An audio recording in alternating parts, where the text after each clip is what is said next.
Good morning, students. Today we start Ayurvedic Medical Officer 37 sheets UPSC exam preparations.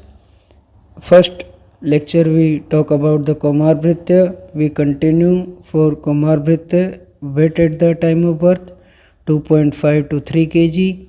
Average weight at the time of birth 2.8 kg.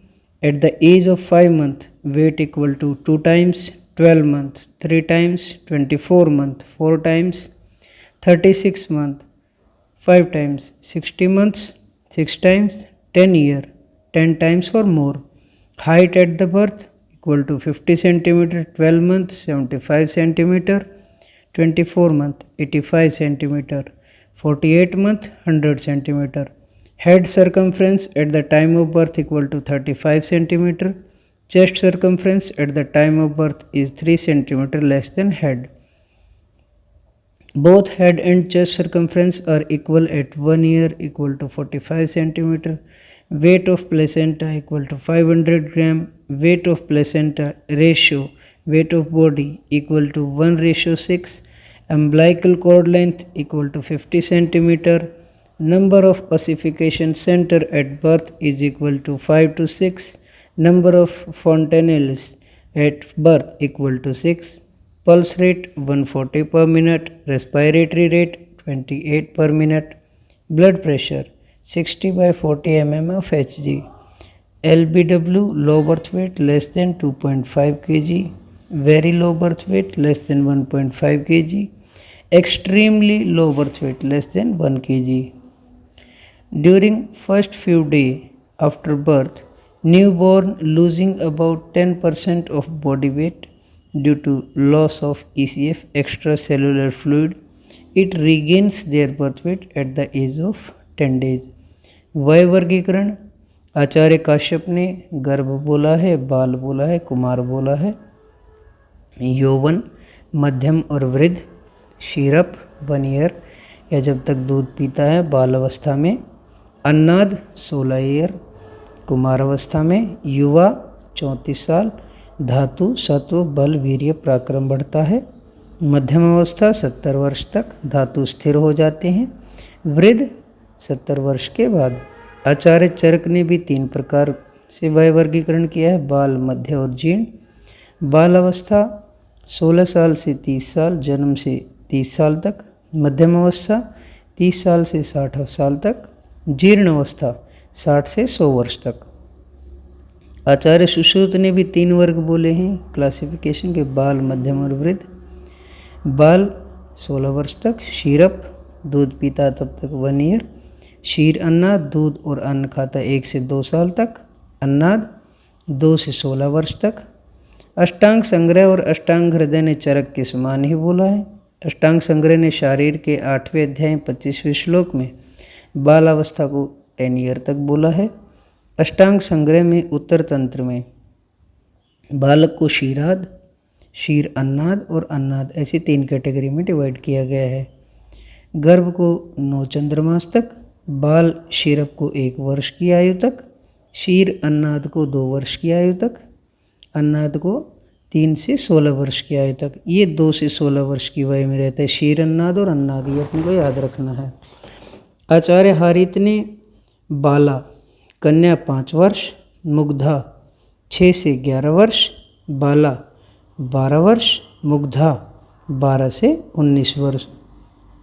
आचार्य भावप्रकाश ने बाला को 16 वर्ष तक माना है, तरुणी 16 से 32 वर्ष तक, प्रौढ़ 32 से 50 वर्ष तक। पाराशर स्मृति ने गौरी 8 वर्ष तक बोला है, रोहिणी 9 वर्ष तक, कन्या या रजस्वला आफ्टर 10 ईयर।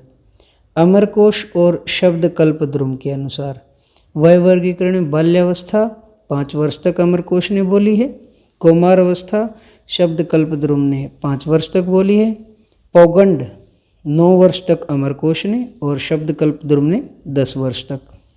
किशोर अवस्था अमरकोश ने 16 वर्ष मानी है, शब्द कल्प द्रुम ने 15 वर्ष। यौवन अवस्था 16 वर्ष के बाद और अमरकोश ने बोला है, शब्द कल्प द्रुम ने 15 वर्ष के बाद बोला है। अकॉर्डिंग टू मॉडर्न जाइगोट गर्भाधान 2 वीक पे, एम्ब्रियो 8 से 12 वीक तक, गर्भाधान से 12 वीक। फीटस 11वें से 12वें हफ्ते से जन्म तक का काल जो रहता है वो फीटस का रहता है। नियोनेटल 1 मंथ आफ्टर बर्थ, नवजात काल जिसे बोलते हैं। प्रारंभिक नवजात काल first week of after birth. विलंबित नवजात काल 7 to 21 डेज। इन्फेंट किसे कहते हैं? द्वितीय माह से 12 से 18 महीने तक बाल्यावस्था जो है। प्रारंभिक बाल्यावस्था द्वितीय माह से तीसरे या चौथे माह तक रहती है, और विलंबित बाल्यावस्था तीसरे या चौथे माह से 12 या 18वें मास तक। शैशव काल टोडलर को बोलते हैं, 12 से 36 माह का रहता है। स्कूल एज कुमारावस्था, प्री स्कूल एज रहती है। पूर्व कुमारावस्था 3 से 10 वर्ष से 3 से 4 वर्ष तक से 5 से 7 वर्ष तक।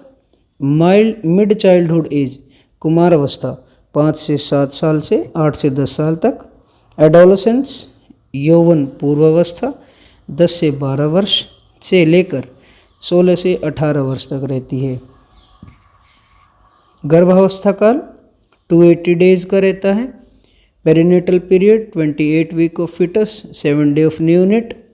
प्री टर्म और इमेच्योर या अर्ली बोर्न और प्री मेच्योर 37 वीक पूर्व के जन्म के लिए हुए 36 वीक तक। टर्म और full term 36 to 41 week. Post term और पोस्ट मेच्योर 42 वीक या इसके बाद।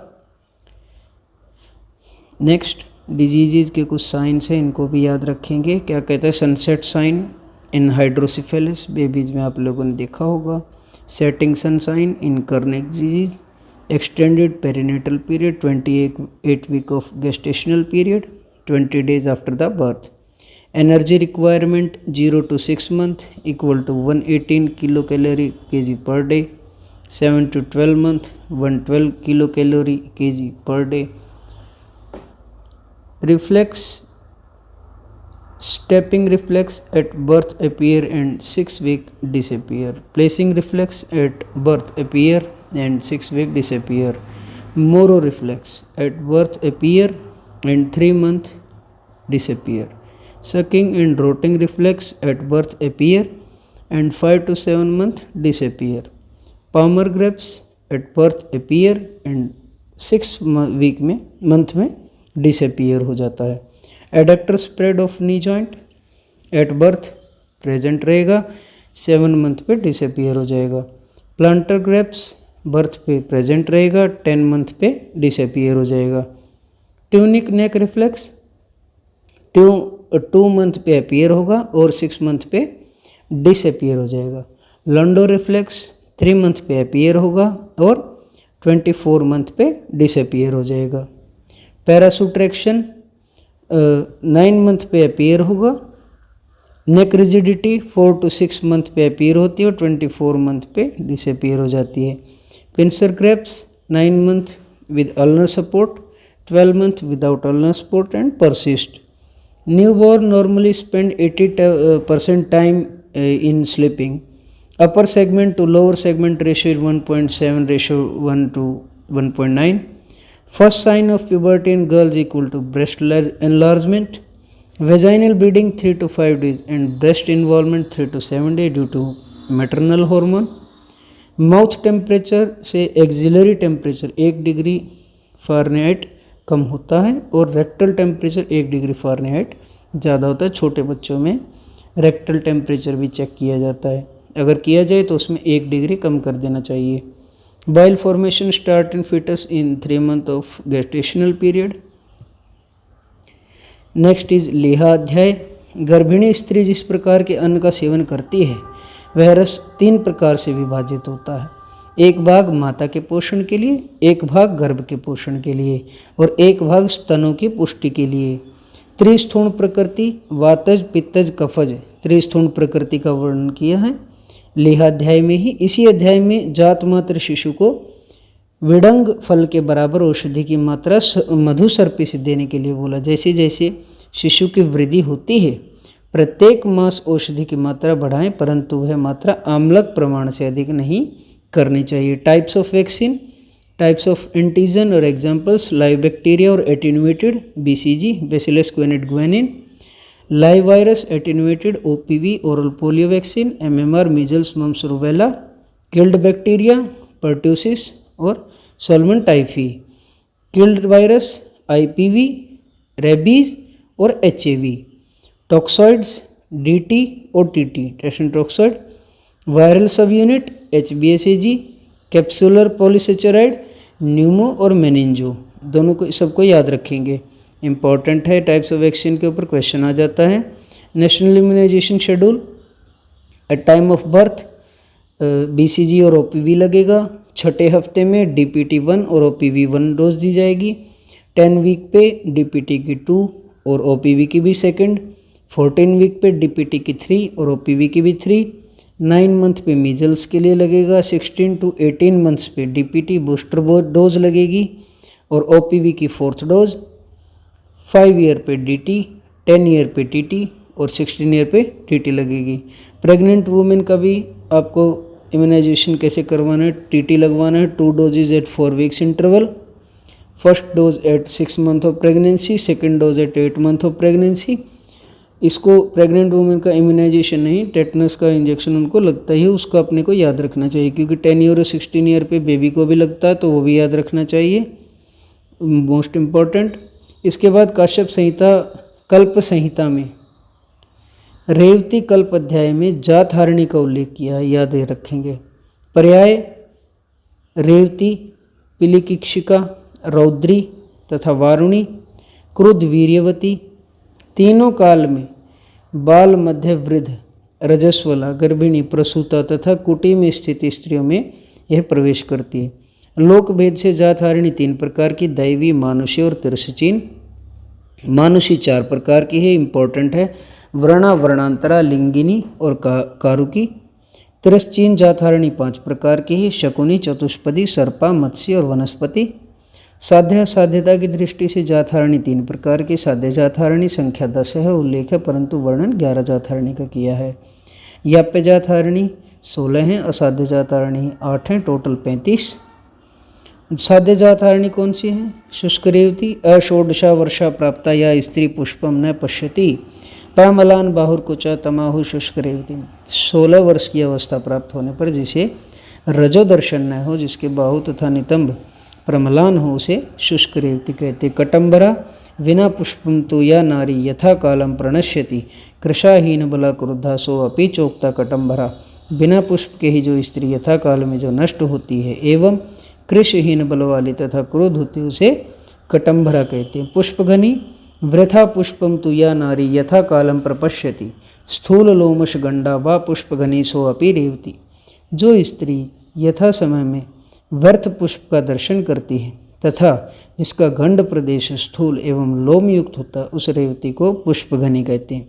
विकुटा, काल वर्ण प्रमाण या विषमम पुष्पम इच्छति अनिमित बल ग्लानि विकुटा नाम सा समृता।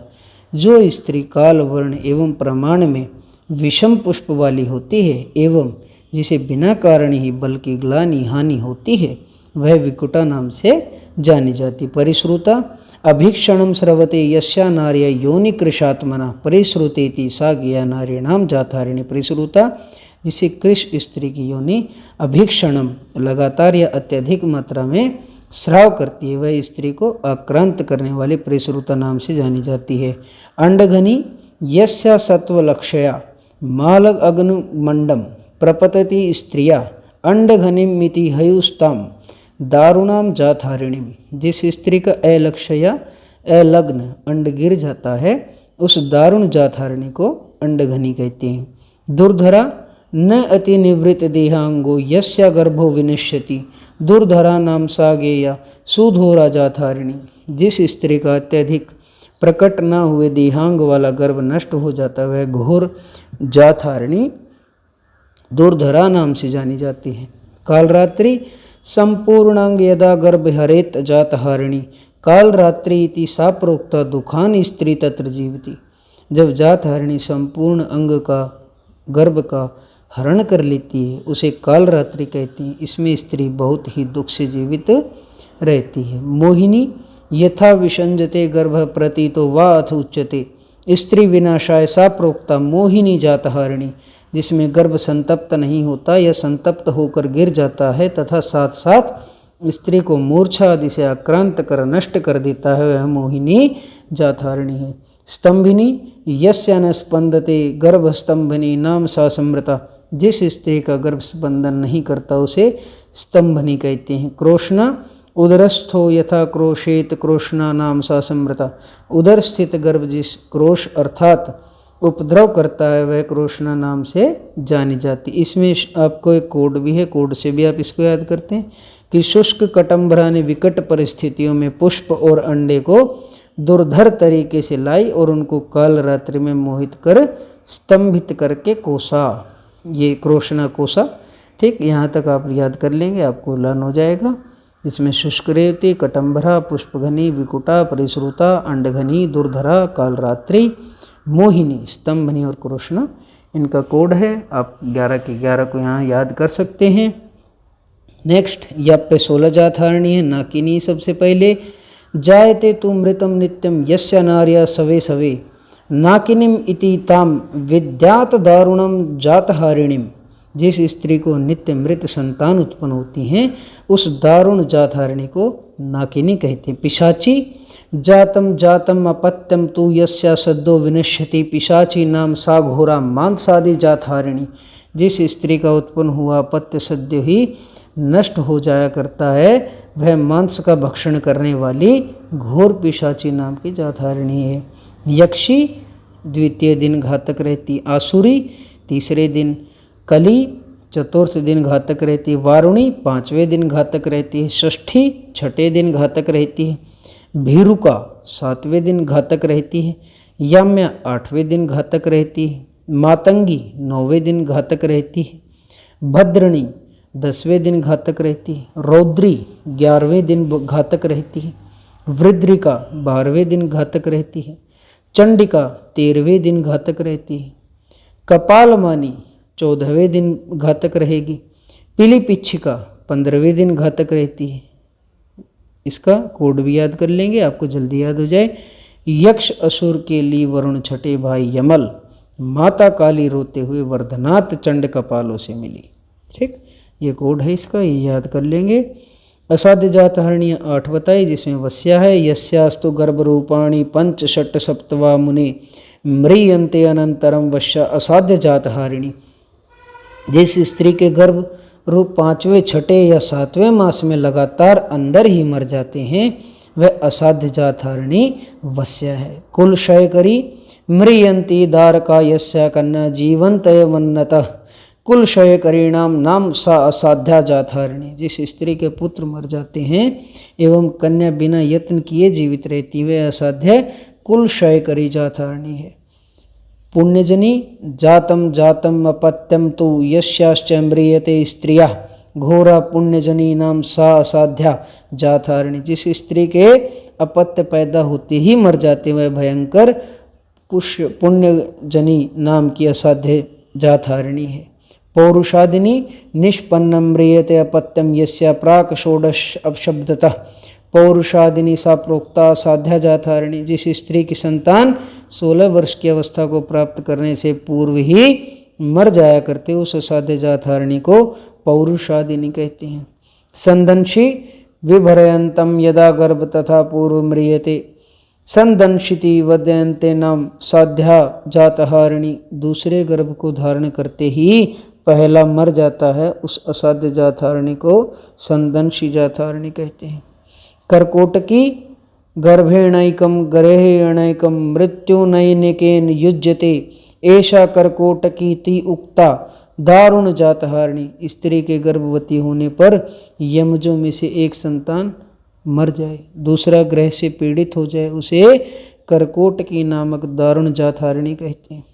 इंद्रवडवा यमजम म्रियते यस्या एकम वोभम मेव तम आहु इंद्रवडवाम साध्यम जातहारिणी, जिसके एक या दोनों यमज मर जाते हैं उस असाध्य जातहारिणी को इंद्रवडवा कहते हैं। वडवामुखी एक नाभि प्रभाव यो एकश्चवि म्रियते पुरा, म्रियते तद्व अपि एक स तस्माहु अवडवामुखी, एक नाभि से उत्पन्न यमजों में से एक बालक पहले मर जाता तत्पश्चात दूसरा भी मर जाता, उसे वडवामुखी कहते हैं। नेक्स्ट इज तालुकंटक। अष्टांग संग्रह में इसको वर्णन आया है। तालुमांस में कफ बढ़कर तालुकंटक रोग करता है, जिसमें बच्चे के सिर में तालु प्रदेश की निम्नता हो जाती है। तालु गिरने से स्तनद्वेष, दूध नहीं पिएगा और कठिनाई से दुग्धपान करेगा। शकृत द्रव, पतला मल त्याग करेगा। तृष्णा, प्यास लगेगी। कंठ वैक्षी में रुझा रहेगी, दर्द होगा। ग्रीवा, दुर्धरता रहेगी, वमन होगा। चिकित्सा में क्या करेंगे? तालु को ऊंचा उठाकर यवक्षार और मधु का प्रतिसारण, पिपली, शुंठी, गोबर का रस और सेंधव मिलाकर प्रतिसारण, हरित की वचा, कुष्ठ के कल्क को मधु में मिलाकर दुग्ध के साथ पीने से बच्चा तालुकंठ रोग से मुक्त हो जाया करता है। पर्वानुपलव, जब वायु बच्चे को दोनों हाथों से प्रारंभ होकर सिर, पृष्ठ, मुष्ट और पाद में क्रम से जाकर पीड़ा करता है, तब इस अवस्था को पर्वानुपलव कहते हैं। सिर पृष्ठ ततो मुष्को ततो पदो वा यो रुज्यते हस्ताभ्याम मुथतो वायु सर्पन्वलभ स्मृता। कहता है गौरी, वचा, सदापुष्पी, अश्वगंधा, त्रिकटु, कटफल, कटेरी, बड़ी कटेरी, आंवला, हिंगू, रोहिश घास, इनको अजा के मूत्र और मूत्र के साथ तैल सिद्ध करें। इस तैल का अभ्यंग और वात व्याधि नाशक चिकित्सा करें। क्या कहता है? शारंगधर ने बताया कर्णपाली के रोग 7 बताए। परिपोट, परलेही, उत्पात, दुखवर्धन, पालिशोष, विदारी और पिप्पली। इसको याद रखेंगे बेटा, वेरी इंपॉर्टेंट। कर्ण मूल रोग 5 बोले, वातज, पित्तज, कफज, रक्तज और सन्निपातज। दंतोद्भवकालीन व्याधियाँ वचादि घृत यूज करेंगे, वेरी बेनिफिशियल। स्थालीपाक सुश्रुत ने बोला, स्थाली व भानुपाक अष्टांग संग्रह ने, स्थाली भानु पुटपाक रसेंद्र सार संग्रह ने। आज का सेशन यहीं कंप्लीट करते हैं। नेक्स्ट के लिए be ready for the lecture 3rd। Thank you so much. Like, share, comment और सब्सक्राइब सब कर ही दे रहे हैं, याद रखेंगे, very very important. Thank you so much.